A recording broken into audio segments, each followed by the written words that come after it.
They say that money can't buy happiness, but during the Gilded Age, there were many who tried it anyway. Hi everyone, welcome to this house. Today we are exploring the tragic fates of some of the most unfortunate socialites of the time period.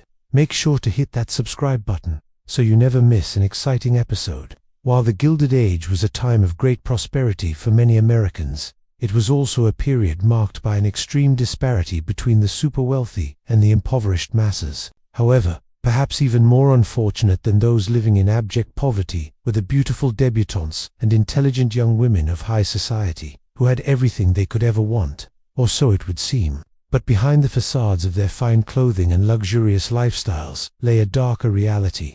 These women often felt isolated, paranoid, and trapped by the confines of their gilded cages. In a time when a woman's value was often measured solely by her beauty and marriageability, these socialites grappled with the pressures of maintaining their social status and meeting the expectations of a society that valued appearances above all else. Despite their beauty and charm, these women were frequently reduced to objects of male desire, and their lives were often controlled by the whims of those in power. Take, for example, the Vanderbilt family, whose wealth and influence were only surpassed by their complicated interpersonal relationships. During the Gilded Age, Cornelius and Alice Vanderbilt's home at 66th and 5th Avenue was one of the largest and most opulent in the city. Cornelius, known as the Commodore, had built his fortune in railroads and shipping, and with his passing, he left his widow and 9 surviving adult children to manage his vast empire and fortune.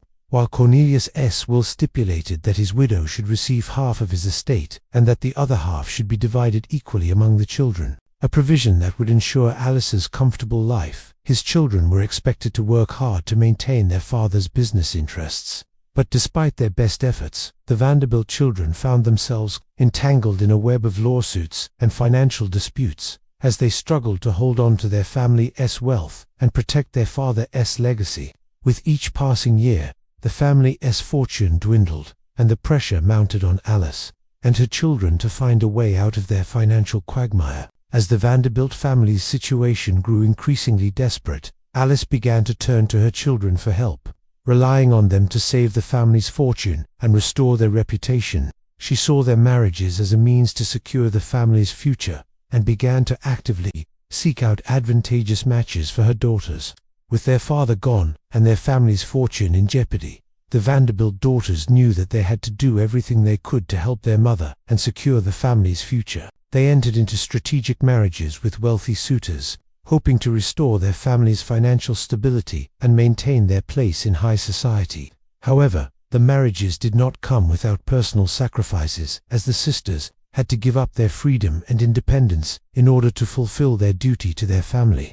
One such sister was Adele, who had always been particularly close to her mother.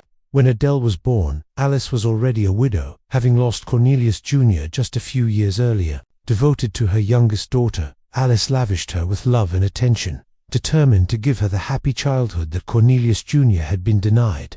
But as Adele grew older, Alice's focus shifted to securing advantageous marriages for her daughters, and she began to see Adele as a pawn in her game to protect the family's fortune.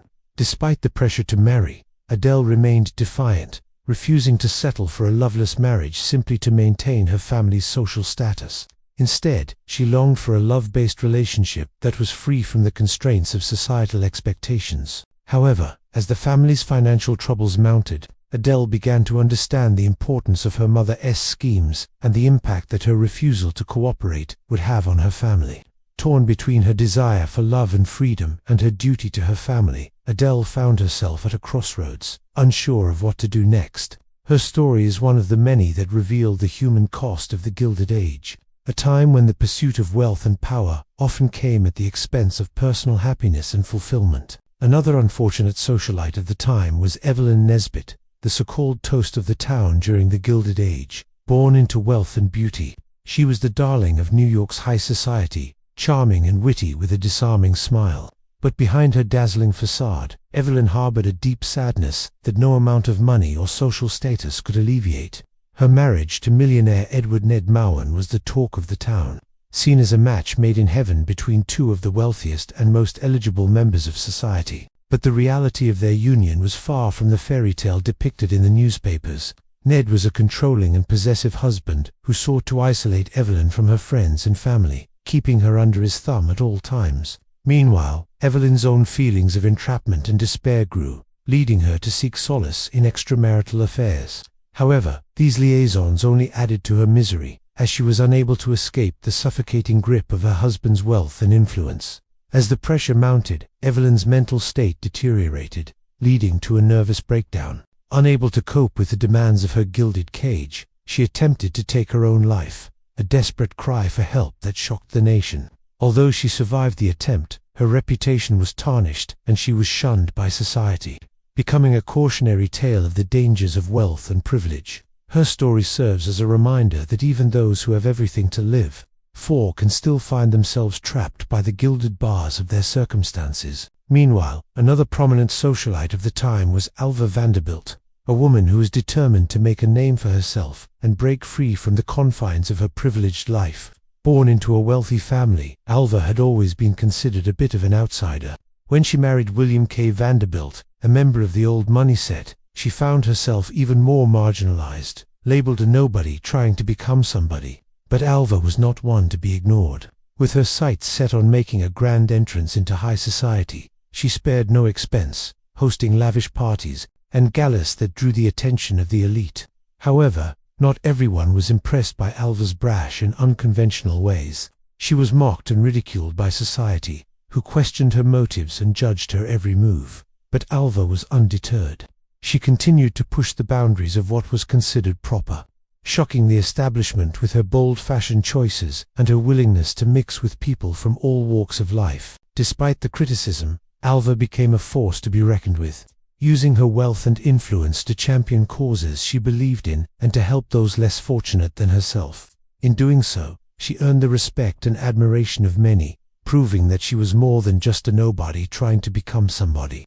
Alva became a powerful voice for change, challenging the status quo and paving the way for others to do the same. Though some may have thought that Alva would use her wealth to live a life of comfort and ease, she instead became a patron of the arts, funding museums and theaters and supporting struggling artists. She also became involved in various charitable organizations, providing food and clothing to the poor and donating generously to hospitals and schools. Despite her many contributions, however, Alva was still seen as an outsider by many in society, who criticized her for her unconventional lifestyle and her efforts to break down social barriers. But Alva didn't care what others thought of her. She continued to live life on her own terms, using her wealth and influence to make a positive impact on the world around her.